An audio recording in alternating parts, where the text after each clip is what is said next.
Hi, I'm Carolyn. I'm working on my doctorate in saxophone performance at the University of Maryland, and I'm here to talk about how to produce vibrato on the saxophone.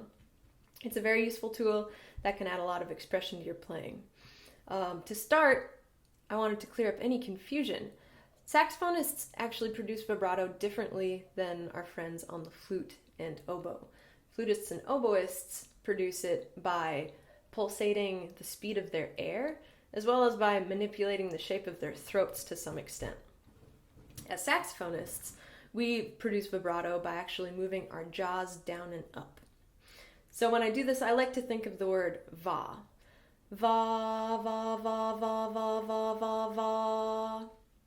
Now when I do this on the saxophone, it's a very subtle jaw movement, so you probably won't even see my jaw moving right now.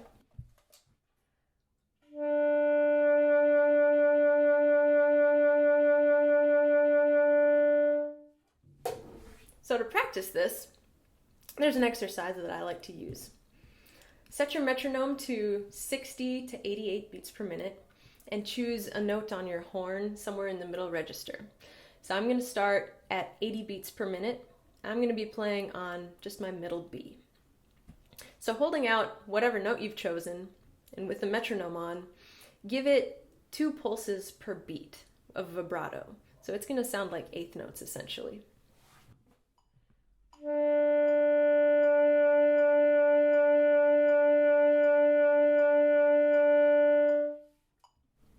Once you're comfortable with 2 pulses per beat, move on to 3 pulses and then 4 pulses per beat.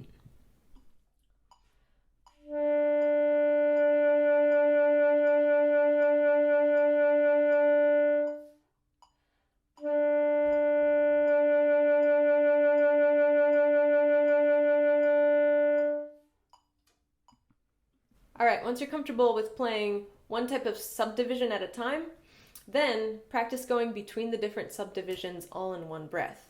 So here I'm going to start with the eighth notes, move to the triplets, and then to the 16th notes.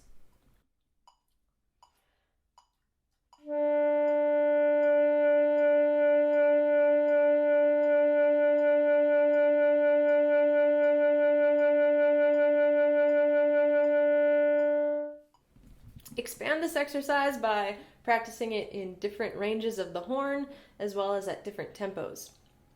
And then once you're comfortable with playing vibrato on a single pitch at a time, then it's time to practice maintaining your vibrato as you're moving between different notes.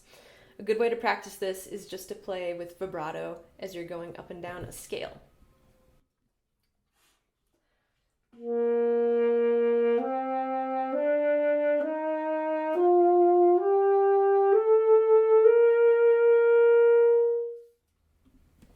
While you're working through these exercises, be sure to focus on getting nice, round, even waves. You want to avoid getting choppy, jagged, uneven waves that are going to sound like this.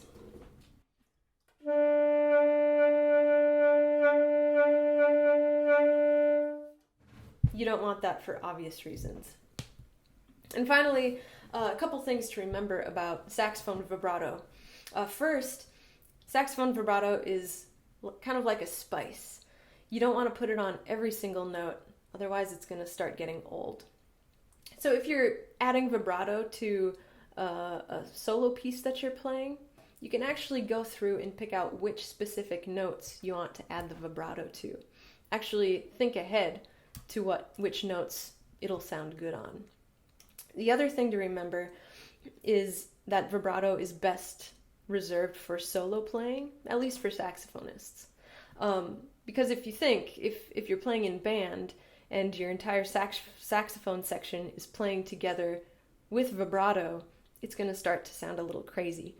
So reserve that vibrato for if you have a special solo in band, or if you're playing some solo repertoire with piano or something. And just to close out, I'm going to play a little bit of Eugene Bote's aria, a very popular saxophone standard. I'm going to be playing vibrato mostly on the long notes, but not every single long note. Happy practicing.